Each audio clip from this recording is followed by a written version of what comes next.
Hello everyone, this is Govind sir.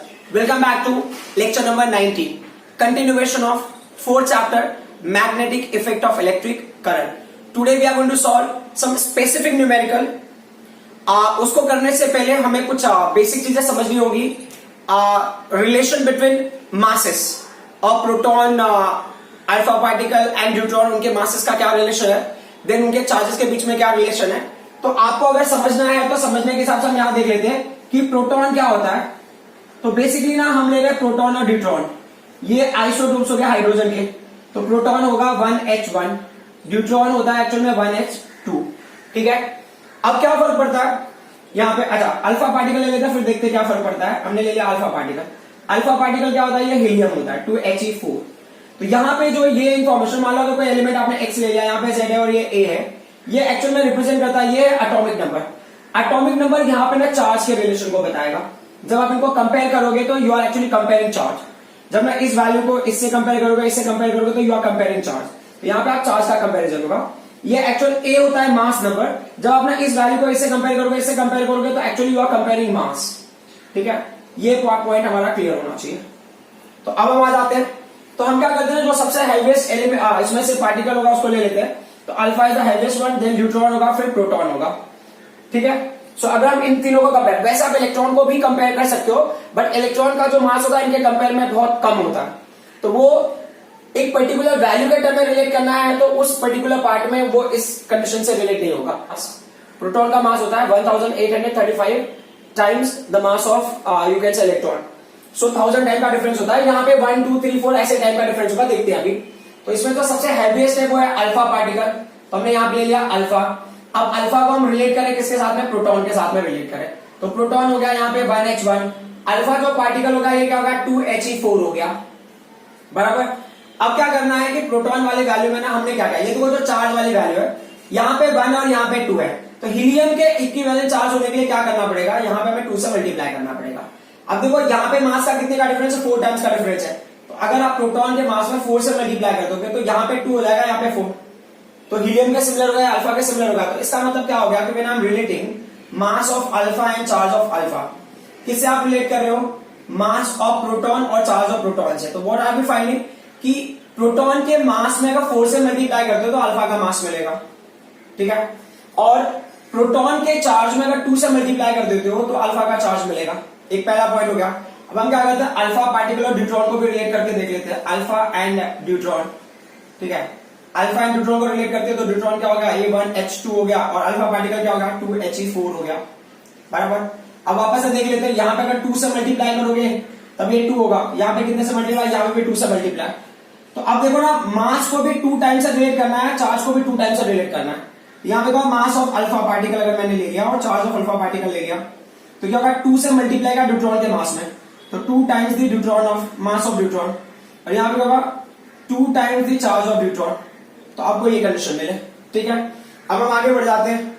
Neutron and proton का देख लेते हैं. Neutron and proton. Neutron and proton में प्रोटॉन क्या हो गया, 1h1 हो गया. Neutron is nothing but 1h2. तो देखो यहाँ पे भी 1 है, यहाँ पे भी 1 है. इसका मतलब समझ में आया, दोनों की वैल्यू का सेम है. तो मतलब जो न्यूट्रॉन का चार्ज होगा प्रोटॉन का चार्ज क्या होगा, सेम होगा. There will not be any kinds of change. अब क्या होता है कि अगर मैं उनके मास को रिलेट करूं तो जो मास ऑफ न्यूट्रॉन होगा, 2 यहाँ पे ऑब्टेन करने के लिए क्या करना पड़ेगा, प्रोटॉन में 2 से मल्टीप्लाई. तो ये क्या होगा, 2 times the mass of proton. ये रिलेशन बहुत इंपॉर्टेंट है हमारे लिए. मैं यहाँ पे लिख देता हूं कि हो सकता है हमको कहीं पे रिक्वायरमेंट हो जाए. तो मैंने क्या किया ना, मास ऑफ अल्फा पार्टिकल को लिखा. मास ऑफ अल्फा पार्टिकल ना 2 times the mass of neutron होगा. और ये क्या हो गया, जो प्रोटॉन के मास से कितना टाइम होगा, 4 टाइम होगा विद मास ऑफ प्रोटॉन. ठीक है.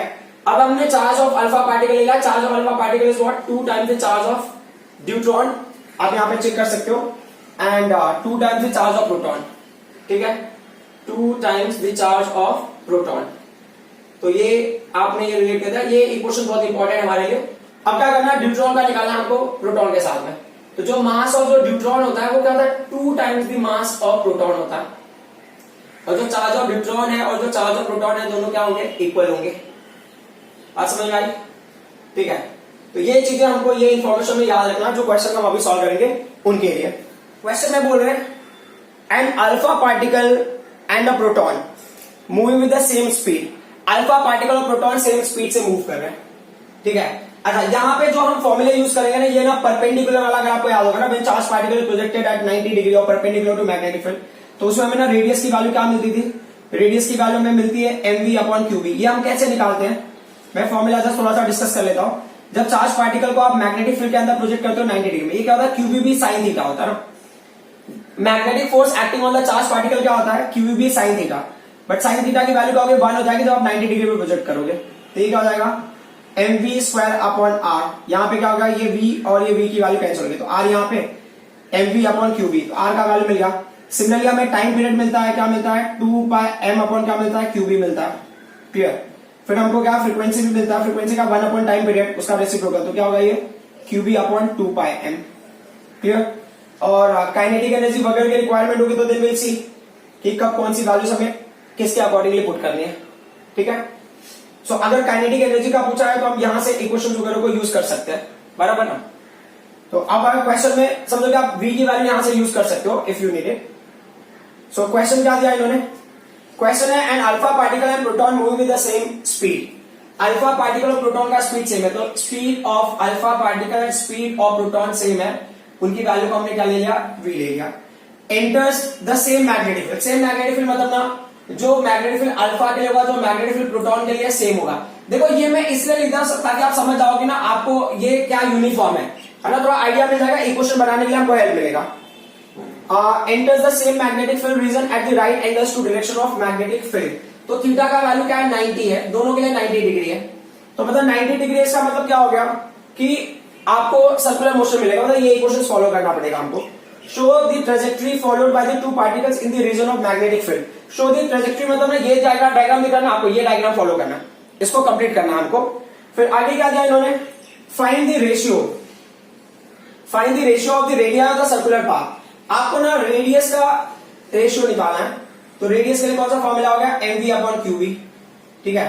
तो हमको ना रेडियस का रेशियो निकालना है, तो मतलब ये फॉर्मूला, मतलब क्या करना है मुझे, r alpha upon r proton का रेशियो निकालना है, ठीक है। पहले अल्फा पार्टिकल दिया ना। सेकंड क्या दिया इन्होंने, time period, ratio of the time period of both circular path, time period का रेशियो निकालना है, तो time period of alpha particle to time period of proton का रेशियो निकालना है। फिर नेक्स्ट क्या हो गया, फ्रीक्वेंसी ऑफ किसका, फ्रीक्वेंसी का भी रेशियो मिला, तो frequency of alpha particle to frequency of proton. तो एक बार टाइम पीरियड का मिल जाएगा तो फ्रीक्वेंसी का आप इजीली निकाल सकते हो ना, टाइम पीरियड का रेशियो मिलेगा तो फ्रीक्वेंसी का आप निकाल सकते हो, क्योंकि वो एक्जैक्टली अपोजिट ही मिलेगा आपको। अब ये क्या दिया इन्होंने, अच्छा ये इतना इन्फॉर्मेशन और ये सीबीएसई का क्वेश्चन है। तो अब हम क्या करते हैं ना, हमको ना निकालना है रेशियो किसका निकालना है, रेडियाई का निकालना। तो रेडियाई का फॉर्मूला क्या, पहले वो देख लेते हैं। अब अगर इसको मैं अल्फा पार्टिकल के लिए लिखूं तो क्या लिखूंगा मैं, व्हाट विल आई राइट, ये होगा आर अल्फा। देखो मास के बारे में क्या होगा, मास ऑफ अल्फा पार्टिकल में एम अल्फा, वेलोसिटी दोनों के लिए सेम है तो ये v होगा। चार्ज ना अल्फा पार्टिकल का अपना होगा, मैग्नेटिक फील्ड भी क्या है, सेम है, तो ये आर अल्फा हो गया। अब मैं आर प्रोटॉन भी लेके देख लेता हूं, आर प्रोटॉन क्या होगा, ये होगा मास ऑफ प्रोटॉन, वेलोसिटी दोनों में सेम है, चार्ज ऑफ प्रोटॉन और क्या मैग्नेटिक फील्ड b हो गया। तो अब क्या करना है, डिवाइड कर देते हैं, तो therefore R alpha upon R proton is equal to, ये क्या हो गया, mass of alpha particle into v upon charge of alpha particle into magnetic field. ये पूरी वैल्यूज रेसिप्रोकेट हो जाएगी, ठीक है। चार्ज ऑफ प्रोटॉन, ये ना वैल्यू रेसिप्रोकेट हो रहा है, into magnetic field upon mass of alpha particle into this v, है ना, sorry mass of mass of proton. हमने यहाँ पे कहा ये पूरी वैल्यूज को रेसिप्रोकेट कर दिया, ये डिनोमिनेटर में आ गया और ये वैल्यू न्यूमरेटर में आ गई। तो क्या क्या कैंसिल होगा, v will cancel with v, b will cancel with b। अब हमारे पास जो जो वैल्यूज है ना उनको देख लेते हैं। देखो यहाँ पे जो ना अल्फा के जितने भी वैल्यूज है ना उनको क्या करो, प्रोटॉन में कन्वर्ट कर दो, दैट विल बी बेटर। या पहले मैं एक बार लिख देता हूं, तो यहाँ पे क्या मिला मुझे, मास of alpha particle upon charge of alpha particle into charge of proton upon क्या होगा, मास ऑफ प्रोटॉन। लेट्स सी कि हम कैसे रिलेट करेंगे। मास ऑफ अल्फा पार्टिकल का क्या है condition, mass of alpha particle proton से कैसे रिलेटेड है, 4 times the mass of proton. तो मैंने m अल्फा की जगह पे क्या लिखा, इस जगह पे m अल्फा की जगह पे हमने क्या लिखा, 4 times the mass of proton लिखा। एंड चार्ज ऑफ अल्फा की जगह पे क्या लिखा, ये लिखा हमने 2 times the charge of proton. ये क्या हो गया, चार्ज ऑफ प्रोटॉन अपॉन क्या होगा, मास ऑफ प्रोटॉन। तो charge of proton cancel, charge of proton cancel, mass of proton mass of proton cancel, this cancel. ये कितना हो गया, 2:1 हो गया, ठीक है। ये रेशियो हो गया। अब इन्होंने बोला ना ट्रेजेक्टरी भी आपको क्या करना है, ट्रेस करना है। क्वेश्चन को एक बार फिर से देख लेते हैं हम लोग, क्या बोला इन्होंने, show the trajectory followed by the 2 particles in the region of magnetic field. वो जो डायग्राम है उसमें आपको ट्रेजेक्टरी ड्रॉ करके देनी है। तो सबसे पहला है कि आप इनको रिलेट करके देख लो ऐसे इक्वेशनल टर्म में जो है, तो R alpha upon R proton is 2/1। इसका मतलब क्या हो गया, आर अल्फा क्या हो जाएगा, R alpha will be 2 times the R of proton, है ना। अब देखो, अब लॉजिकली देखना है ना, तो जो रेडियस होगा अल्फा पार्टिकल का वो प्रोटॉन के रेडियस का ट्वाइस होगा। अब अगर मैं डायमीटर के टर्म में भी देखना चाहता हूं तो मैं देख सकता हूं ना, डायमीटर क्या होगा, ये 2r alpha is equal to 2 times 2r proton. देखो दोनों टर्म में मैं एक्चुअली आंसर तो यहां से भी मिल जाएगा, बट मैं ज्यादा टाइम वेस्ट नहीं करना चाहता उस डायग्राम में। तो क्या होगा, ये होगा diameter of alpha is 2 times the diameter of proton. आप ऐसे भी इसको भी लेके कर सकते हो। तो डायमीटर वाले में क्या होगा कि चलो ठीक है, हमने ऐसा इमेजिन कर लिया कि ये पार्टिकल क्या करेंगे, सर्कुलर मोशन परफॉर्म करेंगे, बट कैसे परफॉर्म करेगा वो देख लेते हैं। इनका डिफ्लेक्शन किधर होगा, तो सबसे पहले ना मैग्नेटिक फील्ड किधर है, into the plane of paper है। चार्ज पार्टिकल राइट में जा, फोर्स किधर होगा, ऊपर की तरफ होगा। जब आप ऊपर की तरफ जब ऐसे जा रहा पार्टिकल, जब वहां पे लोगे तो पार्टिकल को जब ऐसे करोगे तो फोर्स किधर एक्ट होगा। तो आपको याद होगा ना, हमने किया था एक charge particle moving in a magnetic field, अरे ना charge particle projected at 90 degree. तो 90 डिग्री पे चार्ज पार्टिकल जब हमने प्रोजेक्ट किया था तो ऐसे सर्कुलर मोशन परफॉर्म कर रहा था। तो हो सकता है कि चलो हमने अभी प्रोटॉन के लिए लेते हैं, हो सकता है प्रोटॉन है ना सर्कुलर मोशन परफॉर्म करेगा। तो प्रोटॉन का पाथ क्या होगा वो देख लेते हैं। तो प्रोटॉन का पाथ ना इस तरीके से कुछ ऐसे हो गया फॉर एग्जांपल, बराबर, ये हो गया मान लो प्रोटॉन का पाथ, क्लियर। तो अब वो हिसाब से देखो ना, it is like similar to diameter. ये ना डायमीटर ऑफ किसका हो गया, प्रोटॉन हो गया, है ना, या डायमीटर ऑफ प्रोटॉन, यानी तो अगर आपको देखना है तो ये सेंटर से यहां तक की वैल्यू तो होगी रेडियस ऑफ प्रोटॉन हो गया, बराबर। और प्रोटॉन का रेडियस का क्या है, प्रोटॉन का रेडियस इज द ट्वाइस। अगर उसको ट्वाइस लोगे तब आपको मिलेगा अल्फा पार्टिकल का रेडियस। तो मान लो कि अगर फॉर एग्जांपल कि अगर ये समझो ना, ये देखो ये क्रॉस के बीच का डिस्टेंस मान लो एक लाइन है, 1 लाइन, ये इसका जो गैप है ना, इसका रेडियस क्या हाफ लाइन के इक्वल है। तो ये जो है इसका रेडियस कितना होगा, प्रोटॉन का रेडियस होगा 1 लाइन।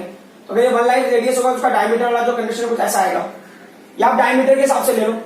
इसका डायमीटर अगर 1 लाइन का है तो अल्फा पार्टिकल का डायमीटर का होगा 2 लाइन का। तो 2 लाइन का डायमीटर सेट करने के लिए क्या करना पड़ेगा अल्फा पार्टिकल को, वो देख लो, ठीक है।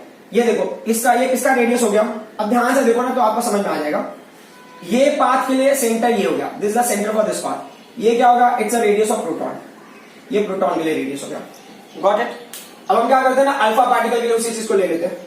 अल्फा पार्टिकल के लिए लोगे तो क्या होगा, ये अल्फा पार्टिकल है, मान लो ऐसा ट्रेस करके जाए, ये हाफ लाइन है, तो अल्फा पार्टिकल के लिए एक लाइन का रेडियस तो होना ही चाहिए, बराबर। तो ये एक लाइन के साथ जब वो डायमीटर के हिसाब से कवर करने की कोशिश करेगा तो it will be like this, समझ आ रहा है। तो ये किसका हो गया, ये अल्फा पार्टिकल, ये प्रोटॉन का हो गया। तो ये डिफ्लेक्ट होने के बाद जो प्रोटॉन है और अल्फा पार्टिकल है they will come on same line, ठीक है। फिर उसके बाद जो भी पैटर्न होगा, मान लो ये प्रॉपर सर्कल, अब ये तो फील्ड के बाहर आ गया ना, मान लो अगर फील्ड के अंदर होता तो उसका सर्कुलर मोशन से परफॉर्म कर रहे होते हैं, यहाँ पे फील्ड के बाहर आ गया, उसके उसके आगे ट्रेस करने की जरूरत नहीं है। ये पॉइंट बहुत इंपॉर्टेंट है कि कैसे हमने ट्रेस किया, ठीक है। अब हम आ जाते हैं टाइम पीरियड पे।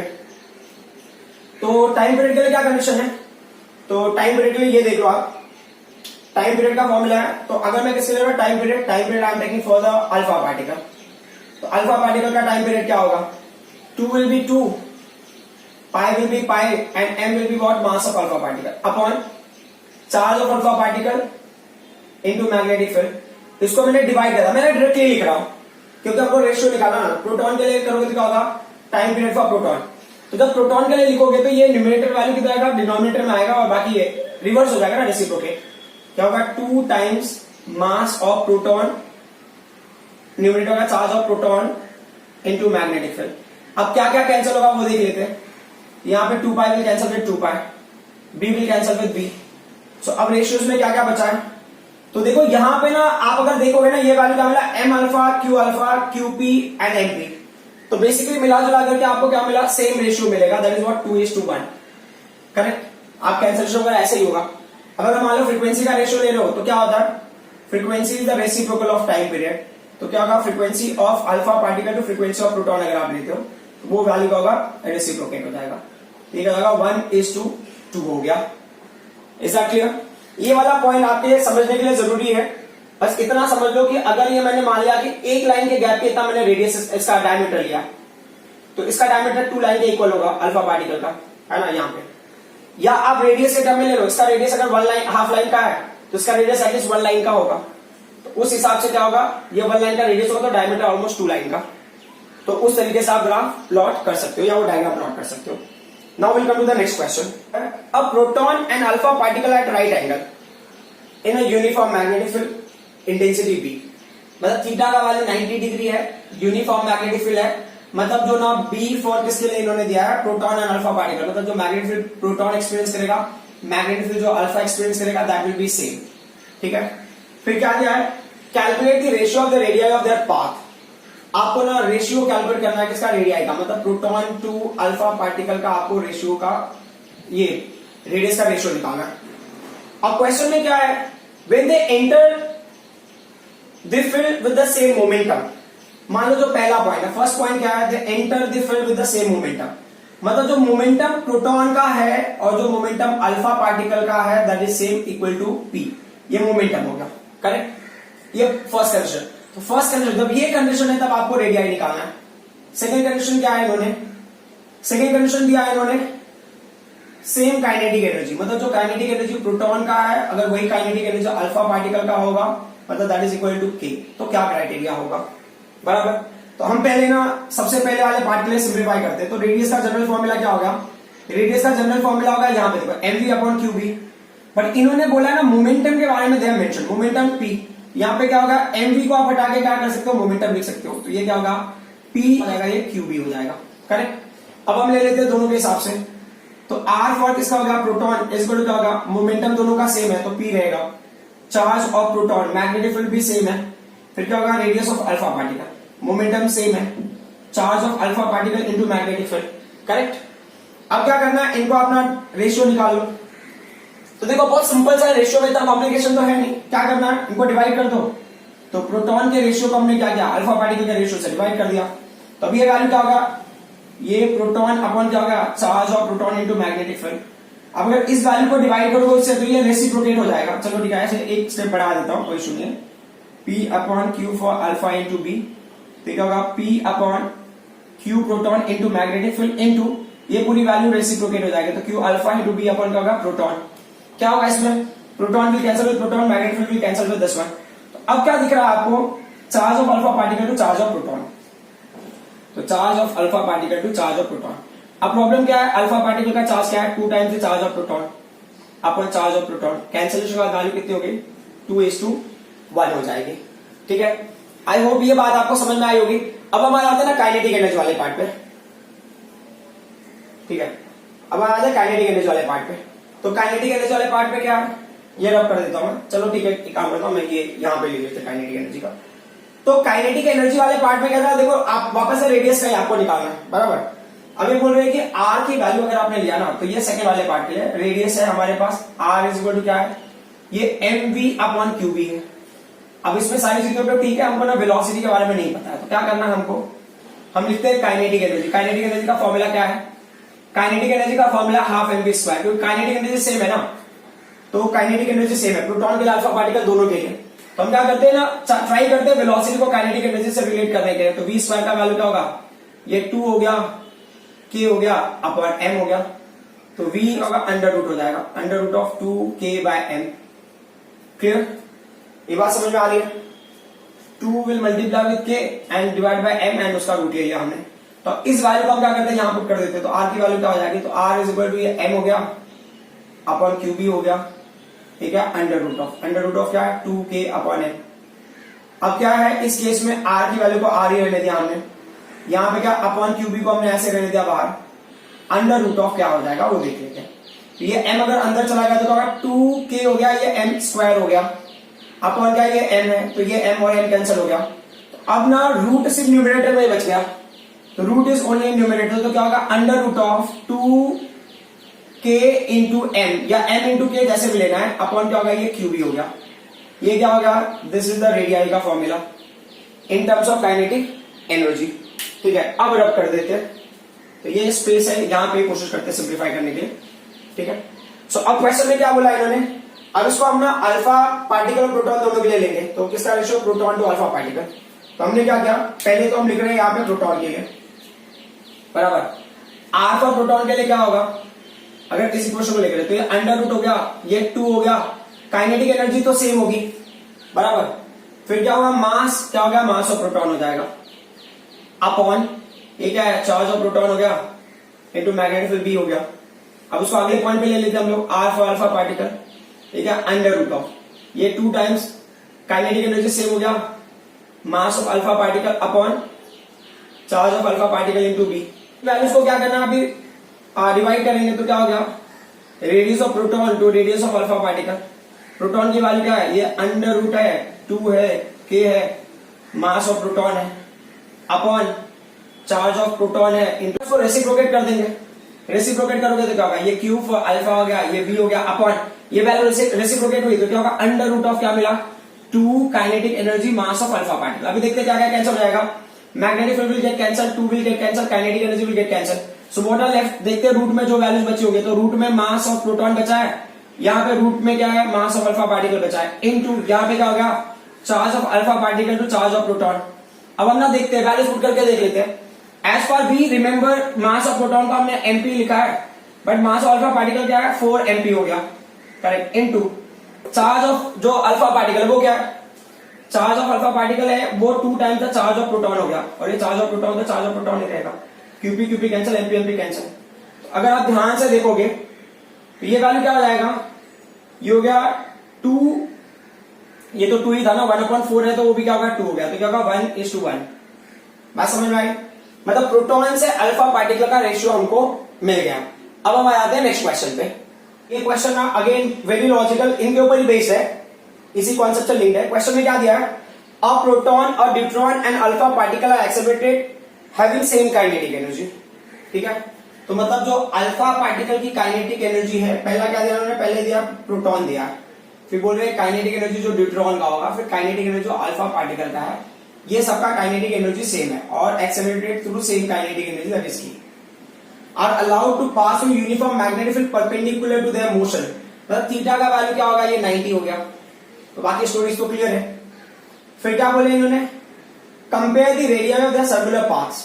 मतलब अब ना जो रेडियाई है किसका, आपको एक्चुअल में अगर देखा जाए तो आपको रेशियो निकालना है प्रोटॉन का, ड्यूट्रॉन का और अल्फा पार्टिकल का with respect to each other. तो radius of proton is to radius of deuteron is to radius of alpha particle, ये क्वेश्चन मार्क है, ठीक है। तो पहले तो क्या होगा, काइनेटिक एनर्जी कांस्टेंट आपको रेडियाई के बारे में बताना है। तो अभी रेडियाई वाले फॉर्मूले का एमवी है, क्यूबी है, काइनेटिक एनर्जी का कोई इंट्रोडक्शन है ही नहीं, तो हमने क्या किया, काइनेटिक एनर्जी को इंट्रोड्यूस किया। ये पूरा पर्टिकुलर जो आपने इक्वेशन यूज किया, ये सेम टू सेम वही रहेगा। तो ये हो गया आपका काइनेटिक एनर्जी का, यहाँ पे ये। फिर क्या होता है, इसमें आपने एम को अंदर लिया पूरा, तो ये आपको मिल गया काइनेटिक एनर्जी का formula in terms of radius.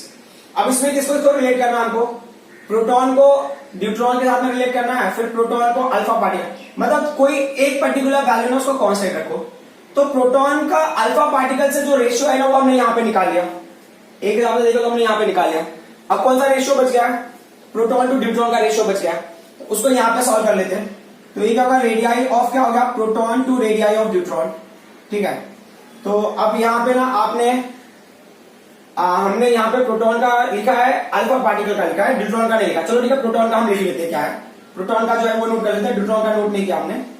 तो ड्यूट्रॉन का हम डायरेक्टली लिख लेंगे, ये 2 हो गया, ये क्या हो गया, मास ऑफ प्रोटॉन हो गया, अपॉन चार्ज ऑफ प्रोटॉन हो गया, इंटू मैग्नेटिक फील्ड हो गया, ये रेसिप्रोकेट होगा वैल्यू। जैसे यहाँ पे चार्ज ऑफ प्रोटॉन है तो यहाँ पे क्या होगा, चार्ज ऑफ ड्यूट्रॉन होगा, मैग्नेटिक फील्ड बी है ना। ड्यूट्रॉन का जो रेडियस है, जो रेडियस का मतलब यहाँ पे क्या होगा 2k m फॉर ड्यूट्रॉन, है ना, अंडर रूट में देख लो, ये क्या है 2k m फॉर ड्यूट्रॉन होगा, बराबर। ये रेसिप्रोकेट ये क्या होगा, q for deuteron and magnetic field, यहाँ का b will cancel with b, correct. और फिर ये 2 will cancel with 2, k will cancel with this k। अभी क्या बच गया यहाँ पे देख लेते हैं। तो ये charge of deuteron, charge of proton ना कैंसिल हो सकता है, क्यों कैंसिल हो जाएगा, क्योंकि charge of proton and charge of deuteron क्या होते हैं, इक्वल होते हैं। वहां पे देख लो वैल्यूज, एकदम लास्ट वाला वैल्यूज, ठीक है। तो अब ये क्या बचेगा आपके पास, अंडर रूट में देखो, तो मास ऑफ प्रोटॉन बचेगा अपॉन मास ऑफ ड्यूट्रॉन बचेगा। तो मास ऑफ प्रोटॉन क्या है, मास of proton will remain mass of proton, but deuteron क्या है, 2 times he mass of proton है, करेक्ट। वो भी वहां पे देख सकते हो, आपका वैल्यूज होगा वहां पे ना, ड्यूट्रॉन वाला जो एकदम लास्ट वाला हमने लिखा। तो मास ऑफ प्रोटॉन कैंसिल, क्या होगा 1/√2। तो यहाँ पे देखो समझने वाली बात क्या है ना, कि Rp/Rd का जो रेशियो है ना वो क्या है, 1/√2 है, करेक्ट। और यहां वाले से क्या मिला था हमको, Rp/R अल्फा का जो रेशियो है ना वो क्या है, 1:1 है, तो अब यहाँ पे फाइनल वन मैं लिख देता हूं क्योंकि ये थोड़ा कंसिस्टेंट, मतलब ये इस तरह से जाना आपको। फिर ये पार्ट सॉल्व करने के बाद ये तो एक्चुअल डेटा होगा, ये डेटा ये सबसे पहले होगा, फिर आप ये पार्ट को सॉल्व करोगे, फिर इस पार्ट को। अगर वो हिसाब से देखे जाए तो ना इसके बाद आप ये सॉल्व करके ये पार्ट पे भी जाओगे तो भी कोई इशू नहीं है, लेकिन ये काइनेटिक एनर्जी का फॉर्मूला आपको पता होना चाहिए। तो हमने क्या लेना है, हमें लेना है RP is to R D is to R alpha. RP का रेशियो जो है ना वो 1 ही है किसी भी केस में, बराबर, तो ये 1:2। अब आरपी और आरडी का रेशियो क्या है, 1:2, और फिर जब वापस से आरपी और आर अल्फा का आएगा तो 1:1, correct. With RP is having a ratio of 1:2 with deuteron, RP is having a ratio of 1:1 with the alpha particle का दिस रेडियस, ठीक है। अब हम आ जाते हैं नेक्स्ट क्वेश्चन पे। So next question again a very logical question, छोटा सा क्वेश्चन है, बहुत ज्यादा नहीं है, कॉम्पिटिटिव एग्जाम में ऐसे क्वेश्चंस आ जाते हैं कभी कभी। क्वेश्चन क्या दिया है, a straight wire of length capital L carrying a current capital I suspended horizontally in mid air in region where there is a uniform magnetic field B vector. So एक ना wire है which is carrying current capital I, ठीक है, ये air के अंदर ना suspended है। अब ये अपने आप तो एयर में रुकेगा नहीं, समझ लो ना, किसी भी चीज को हमने अगर एयर में छोड़ दिया तो वो ऑब्जेक्ट क्या करेगा। फॉर एग्जांपल अगर ये मार्कर को मैं यहां पे छोड़ दूं तो इट विल गो डाउन ना, समझ लो यहां पे मैंने मार्कर को रिलीज किया, इट विल गो डाउन। सो आप अगर किसी ऑब्जेक्ट को एयर में रिलीज करते हो तो it will go down. For what reason, it will move downward direction और it will move vertically downward because of its weight. MG की वजह से वो रॉड क्या होगा, डाउनवर्ड डायरेक्शन में शिफ्ट होगा। क्वेश्चन में क्या दिया इन्होंने, उस चीज को एनालाइज करते हैं। They are saying a straight wire of length L, जो उसका लेंथ है वो L है, और क्या दिया इन्होंने, करंट इसके अंदर जो कैरी हो रहा है वो I है, तो लेंथ की वैल्यू हमने L मेंशन कर दिया, the length of wire is capital है। फिर क्या दिया इन्होंने, stage suspended horizontally in a mid air in region between there in a uniform magnet, ये मैग्नेटिक फील्ड के अंदर है और वो स्टिल है, सस्पेंडेड मतलब ना ये स्टेशनरी है, कुछ मूवमेंट नहीं है उसके अंदर। The linear mass density of wire is lambda, तो लैम्डा लीनियर मास डेंसिटी होता है, तो लीनियर मास डेंसिटी का फॉर्मूला क्या होता है, ये होता है मास अपॉन लेंथ होता है ना, ये हम समझ सकते हैं यहां से। मतलब लीनियर मास डेंसिटी से हमने क्या किया, मास अपॉन लेंथ ले लिया। जैसे हम क्या कर सकते हैं फ्यूचर में मास का वैल्यू ऑप्टेन करके लैम्डा इंटू L पुट कर सकते हैं अगर रिक्वायर्ड होगा तो। लेट्स सी फिर क्या दिया इन्होंने, then they are saying obtain the magnitude and direction of this magnetic field. अब ये ना मैग्नेटिक फील्ड के अंदर रखा हुआ है, तो मैग्नेटिक फील्ड के अंदर किधर रखा होगा, तो बोल रहे ना मैग्नीट्यूड निकालो मैग्नेटिक फील्ड का और उसका डायरेक्शन भी निकालो, ये पॉइंट बहुत इंपॉर्टेंट है। तो अब इसको हम दूसरे तरीके से एनालाइज करने की कोशिश करते हैं। एनालाइज क्या करना हमको कि चलो ठीक है, ये रॉड है, इसके अंदर करंट फ्लो हो रहा है, इस पर्टिकुलर डायरेक्शन में फ्लो हो रहा होगा, कोई इशू नहीं है, current is flowing in this direction, आपने ले लिया, वी कंसिडर। अब क्या है, वेट की वजह से इट इज गोइंग डाउन। अच्छा, करंट इस डायरेक्शन में जा रहा है तो राइट एंड पाम रूल वाला जो कॉन्सेप्ट है, तो current is going in this direction, बराबर। और दूसरा क्या होता है, वेट की वजह से डाउन जा रहा है, बट फिर भी क्या होता है, वो एयर में सस्पेंडेड है। एयर में सस्पेंडेड है इसका मतलब क्या हो गया, some force is acting on this in upward direction, इसके ऊपर कोई फोर्स अपवर्ड डायरेक्शन में एक्ट हो रहा होगा, तो विच फोर्स विल एक्ट, तो करंट कैरिंग वायर के ऊपर मैग्नेटिक फील्ड के अंदर कौन सा फोर्स एक्ट होगा, उसके ऊपर ILB sin थीटा एक्ट होगा, मैग्नेटिक फोर्स एक्ट हो रहा है। तो मैग्नेटिक फोर्स का डायरेक्शन क्या होना चाहिए इस केस में, वेट की वजह से वो डाउन जा रहा है तो मैग्नेटिक फोर्स उसको ऊपर की तरफ पुश करके रखेगा, तभी तो स्टेशनरी रहेगा या सस्पेंडेड रहेगा। तो करंट इस डायरेक्शन में जा रहा है, बराबर, current is going like this, बराबर। और जो मैग्नेटिक फोर्स का फॉर्मूला क्या है, मैग्नेटिक फोर्स क्या है, ऐसे अप होगा ना, जो पाम है वो मैग्नेटिक फोर्स को इंडिकेट करेगा, जो टिप्स हो गया फिंगर्स के, वापस मैं रिपीट कर देता हूं, thumb will indicate the direction of current, tips जो इंडिकेट करेगा होगा direction of magnetic field, palm जिधर इंडिकेट करेगा होगा डायरेक्शन ऑफ फोर्स। हमको दो चीजें पहले से समझ में आ गई कि करंट समझो इस डायरेक्शन में जा रहा है, हमने अज्यूम कर लिया इस डायरेक्शन में भी ले सकते तो कोई फर्क नहीं पड़ता था, ठीक है, लेकिन हम उस डायरेक्शन में ले लेते हैं कन्वेंशन के साथ तो बेटर होगा, तो current is going like that, got it. अब मैग्नेटिक फील्ड हमको नहीं पता, लेकिन हम देख रहे हैं कि फोर्स किधर एक्ट होगा, ये रॉड ना ऊपर की तरफ जाएगा, क्यों ऊपर की तरफ जाएगा, क्यों, क्योंकि वेट की वजह से डाउन जा रहा है, उसको सस्टेन करना है तो ऊपर की तरफ फोर्स लगेगा, तो पाम मेरा ऊपर फेस करा, तो टिप्स ऑफ फिंगर्स किधर जा रहे हैं, वॉल के अंदर जा रहा है, into the plane of paper, ये बोर्ड के अंदर जा रहा है। तो आप समझने के हिसाब से देखो, अगर आप इस प्लेटफॉर्म पे देखो तो ये लेफ्ट एंड राइट जो है ना वो हॉरिजॉन्टल है, टुवर्ड्स यू एंड अवे जो है वो भी हॉरिजॉन्टल है, बट दोनों हॉरिजॉन्टल में क्या फर्क है, ये कंडक्टर का हॉरिजॉन्टल और मैग्नेटिक फील्ड का जो हॉरिजॉन्टल है वो एक दूसरे को क्या है, परपेंडिकुलर है, समझ में आ रहा है। तो ये पॉइंट में मुझे समझ में आ गया कि ये तभी इसको सस्पेंड कर सकता है जब ये परपेंडिकुलर होंगे, अदरवाइज थोड़ा मुश्किल हो जाएगा। तो ये क्या बोल रहे हैं, टू कीप रॉड स्टेशनरी, ठीक है, क्या होना चाहिए, B should be horizontal, B should be horizontal, B horizontal होना चाहिए, और क्या होना चाहिए, and perpendicular to current carrying wire, current carrying wire, ठीक है, दैट इज टू लेंथ, ठीक है, लेंथ को परपेंडिकुलर होना चाहिए। तो मतलब थीटा का वैल्यू क्या होगा, थीटा का वैल्यू होगा 90। एक जो पॉइंट मुझे यहां पे समझ में आया वो ये समझ में आया कि जो मैग्नेटिक फोर्स है वो वेट को क्या कर रहा है, बैलेंस कर रहा है। मैग्नेटिक फोर्स का फॉर्मूला क्या है, आई एल बी है, साइन थीटा का वैल्यू 90 है तो साइन 90 ले लिया, ये क्या होगा, mg हो गया, साइन 90 का वैल्यू तो 1 हो जाएगा, ये हमने आई ले लिया, यहाँ पे एल ले लिया, ये बी ले लिया।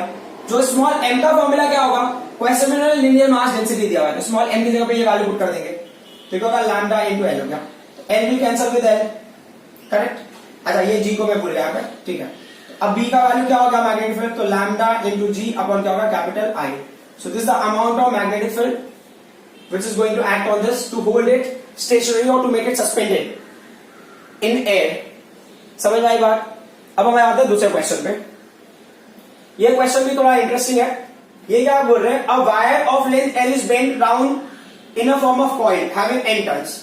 एक वायर था, ठीक है, वायर का लेंथ एल था, उसको सर्कल में हमने क्या किया, कन्वर्ट कर दिया, इन फॉर्म ऑफ कॉइल में कन्वर्ट कर दिया, हैविंग एन टर्न्स, बहुत सारे टर्न्स बने। तो एक चीज तो समझ में आएगा ना कि ये जो कॉइल बना होगा ना, चलो ठीक है, ये वायर थोड़ा ऐसे ले लिया, मतलब एन टर्न में 2 3 जो भी रहा होगा, इसका रेडियस है ना कैपिटल आर होगा और नंबर ऑफ टर्न कैपिटल है।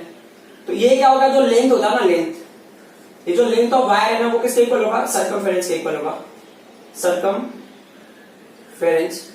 क्लियर। अब छोटा सा प्रॉब्लम है, सर्कमफेरेंस इनटू क्या होगा, नंबर ऑफ कॉइल, कितने कॉइल बने हैं उससे मल्टीप्लाई होगा। तो लेंथ की वैल्यू क्या है, एल है, सर्कमफेरेंस क्या है, 2 पाई कैपिटल आर ले लिया, फॉर एग्जांपल हमने ले लिया कैपिटल एन। इन्होंने मेंशन किया क्या, रेडियस वगैरह की स्मॉल आर है, कैपिटल आर कुछ ऐसा लेना। They have mention N turns of the same radius, same radius तो मैं कैपिटल आर भी लूंगा तो भी कोई फर्क नहीं पड़ेगा। हमारा टास्क है आर की वैल्यू आप निकाल लो, क्यों आर की वैल्यू निकाले आपको थोड़ी देर में समझ आएगा। तो ये एल अपन क्या हो जाएगा, 2 पाई कैपिटल एन हो जाएगा, इसको आप ले लो इक्वेशन नंबर 1। अब ये क्या बोल रहे हैं, if a steady current I flows through it in a clockwise direction, मान लो अगर इसके अंदर क्लॉकवाइज डायरेक्शन में करंट फ्लो होना स्टार्ट हो गया, बराबर, ये सर्कुलर कॉइल के अंदर, find the magnitude in direction of magnetic field produced at its centre. तो इसके सेंटर पे ना मैग्नीट्यूड क्या होगा मैग्नेटिक फील्ड का, तो देखो ना, magnetic field at the centre of circular coil, so magnetic field कहां पे, at the centre of circular coil, at the centre of circular coil, at the centre of circular coil क्या होता है, B is equal to, generally होता है mu होता है, I होता है अपॉन 2 कैपिटल R होता है, बट यहाँ पे नंबर ऑफ टर्न है तो वो भी आ जाएगा। इसको अगर आपको लेना है तो इसको लेना क्वेश्चन नंबर 2। अब क्या है, लेंथ के साथ कैसे रिलेट कर सकते हो, तो आप क्या करो, पुट कर दो, किसको पुट करोगे, आप पुट कर दो इक्वेशन 1 को किसमें पुट कर देंगे, इन इक्वेशन नंबर 2 में, ठीक है। तो क्या हो जाएगा B का value, so B is equal to, ये म्यू नॉट हो गया, ये कैपिटल N हो गया, ये कैपिटल I हो गया, अपॉन ये 2 हो गया, कैपिटल R की वैल्यू क्या होगी, कैपिटल आर की वैल्यू क्या होगा, कैपिटल एल हो गया, अपॉन क्या है 2 पाई एन हो गया, करेक्ट ना। तो 2 विल कैंसिल विद 2। अब बी का वैल्यू फाइनली क्या आएगा, तो बी इज इक्वल टू, ये म्यू नॉट की वैल्यू म्यू नॉट होगी, देखो ये पाई ऊपर जाएगा तो क्या पाई हो गया, ये एन यहां पे आएगा तो एन स्क्वायर हो जाएगा, फिर क्या होगा कैपिटल आई, अपॉन क्या होगा ये एल हो गया। ये हो गया amount of magnetic field at the centre of the circular coil. But अभी ना करंट कैसे फ्लो हो रहा है, क्लॉकवाइज फ्लो हो रहा है, इधर करंट इज फ्लोइंग क्लॉकवाइज, तो ये कहां पे एक्ट होगा, देखो क्लॉकवाइज का क्या होता है ना, समझो अगर ऐसे होगा, करंट ऐसे जा रहा है, पहला वाला first palm rule, first palm rule में क्या होता है कि आप थंब को इंडिकेट करो in the direction of current, जहां पे आपको मैग्नेटिक फील्ड लेना है उस जगह पे आप क्या करो, फिंगर्स को ओपन करो, तो पाम किधर फेस करा, वो डायरेक्शन ऑफ मैग्नेटिक फील्ड होगा। तो ये होगा आपका थंब ऐसे ऊपर है, बराबर, करंट ऐसे जाना इस साइड में, आप सेंटर की तरफ क्या करो, फिंगर्स को ओपन कर दो, पाम किधर फेस करा, इनसाइड, तो ये होगा magnetic field acting into the plane of paper. समझ आई बात। अब एक क्वेश्चन और है, देख लेते हैं, बहुत ही प्यारा सा क्वेश्चन है। क्वेश्चन किसी कॉम्पिटेटिव एग्जाम में पूछा हुआ है। क्वेश्चन क्या दिया है, there is a PQRS coil and it's carrying current, और उसके ऊपर ना फोर्स एक्ट हो रहा है F1, F3, F2 on side PS, QR and RS। F1, F3 and F2 अगर मैं लेता हूं तो PS पे F1 एक्ट हो रहा है, QR पे F3 एक्ट हो रहा है और RS पे F2 एक्ट हो रहा है। ठीक है, और एक और क्या दिया है, F1 एंड F3 को कंपेयर करते हो तो F3 is greater than F1 दिया है। Got it. अब वो प्रॉब्लम क्या है कि they are saying find out the force acting on the segment PQ। PQ segment पे कितना फोर्स एक्ट होगा। तो पहले क्या होगा ना, ये अगर जो सिस्टम है ना, तो ये एक प्लेन के ऊपर, मतलब इट्स इन पेपर, एक पेज के ऊपर है, एक पेपर के ऊपर है। तो ठीक है, पेपर इधर से, चलो ठीक है, इसको मैंने ले लिया। मान लो ये सेगमेंट, ये पूरा ऐसा है सिस्टम। इस टाइम पे ये फोर्स F3 एक्सपीरियंस करा, F1 एक्सपीरियंस करा, यहाँ पे डाउन पे F2 है और ये यहाँ पे क्रॉस टाइप में। तो बट क्या ना, इक्विलिब्रियम में मेंशन नहीं किया, बट हमको इमेजिन करा, क्योंकि बताया नहीं ना ये टर्न हो रहा है या क्या हो रहा है। बस इन्होंने बताया it's carrying a current, it's a carrying a current और F3 ग्रेटर देन F1 और find out the force acting on segment PQ। तो हम ऐसा इमेजिन कर लेते हैं कि ये पूरा सिस्टम है इक्विलिब्रियम में। तो इक्विलिब्रियम में मतलब ना हमारा अजम्पशन है कि जो यहाँ पे फोर्स एक्ट होगा ना, वो फोर्स को कोई बैलेंस कर रहा होगा। तो जैसे अभी क्या होता है ना, फोर्स जो एक्ट होगा वो परपेंडिकुलर, कहीं पे भी देखो ना ये परपेंडिकुलर है उस सेगमेंट को, बराबर। तो यहाँ पे क्या करना, हमने एक नॉर्मल टाइप ड्रॉ कर दिया, ये नॉर्मल टाइप में है। तो ये क्या होगा, ये आपका कोई नया फोर्स होगा, इसको आप F4 ले लो, बराबर। अब F4 को रिजॉल्व करेंगे। अब कैसे रिजॉल्व करेंगे, क्योंकि ये ना लेफ्ट राइट में एंड डाउनवर्ड डायरेक्शन में ऐसे एक्ट हो रहा है। तो हमने क्या किया, एक इसका जो रिजॉल्व कंपोनेंट है यहाँ पे आएगा, दूसरा उसका रिजॉल्व कंपोनेंट ऐसे आएगा, करेक्ट। अब अगर आपको थीटा लेना है तो इस एंगल को आप थीटा ले लो, कोई फर्क नहीं पड़ता, क्योंकि अभी आपके पास कोई ऑप्शन है नहीं। तो हमने इसको थीटा ले लिया, है ना। तो ये क्या हो गया, इसका नाम क्या हो जाएगा, ये हो जाएगा F4 cos थीटा हो जाएगा। And what's the name of this one, इसका नाम हो जाएगा F4 sin थीटा हो जाएगा। ठीक है, अब इसको ना लॉजिकली अगर आप देखो तो अगर ये इक्विलिब्रियम में है तो all the forces going up will be equal to all the forces going down, correct ना। सो हमने क्या किया, यहाँ पे वर्टिकल फोर्सेस देख रहा हूं मैं, तो वर्टिकल फोर्सेस क्या होगा, वर्टिकल फोर्सेस। तो वर्टिकल फोर्सेस में मुझे क्या समझ में आया कि जो एक वर्टिकल फोर्स हो गया F4 cos थीटा, जो दूसरा वर्टिकल फोर्स है वो क्या है, F2 है, क्योंकि इक्विलिब्रियम में मतलब एक बैलेंस करेंगे एक दूसरे को। ठीक है, क्योंकि इसी प्लेन में एक्ट हो रहा है फोर्स, दूसरा कोई कंडीशन तो है नहीं, तो इक्विलिब्रियम में ही होगा। अब हमने देखा कि हॉरिजॉन्टल जो है, हॉरिजॉन्टल फोर्सेस, तो जो हॉरिजॉन्टल फोर्सेस है उसमें एक छोटा सा कंडीशन है, हॉरिजॉन्टल फोर्सेस। तो हॉरिजॉन्टल फोर्सेस में एक बात जो मुझे समझ में आई ना, जो F1 है और F3 है उसमें से क्या हो गया, F3 ग्रेटर देन F1 हो गया, करेक्ट। तो जो F डैश होगा ना, F डैश क्या होगा, इनके बीच का डिफरेंस, तो वो क्या होगा, वो हो जाएगा F3 माइनस F1 हो जाएगा, क्लियर। अब दूसरा क्या बोले, तो जो इसका रिजल्ट है ना, F1 और F3 का रिजल्ट है वो F डैश हो गया। अब F डैश किधर एक्ट होगा, F dash will finally act in this direction, correct, क्योंकि F3 के डैश डायरेक्शन में एक्ट होगा। तो क्या होगा, देयरफॉर जो F डैश होगा वो F4 sin थीटा को बैलेंस करेगा। तो आपको क्या मिलेगा, therefore F sin theta, F4 sin theta is equal to F3 minus F1। ये होगा आपका equation number 2। Squaring and adding both side, ठीक है, squaring and adding both side. तो स्क्वायर करके ऐड कर लेते हैं, देखते क्या मिलता है हमको।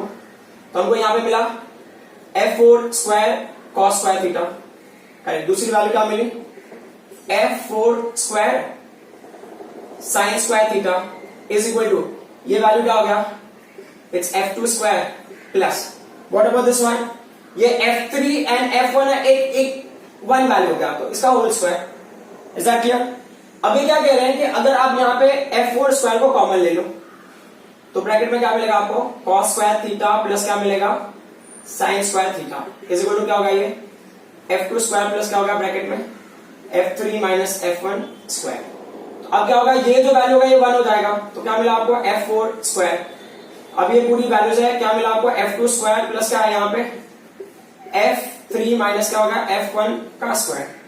अब अगर मैं स्क्वायर रूट लूंगा तो क्या होगा, ये F4 हो जाएगा, करेक्ट। और क्या होगा, अंडर रूट ऑफ क्या हो गया, F2 स्क्वायर हो गया plus F3 minus F1 raise to 2।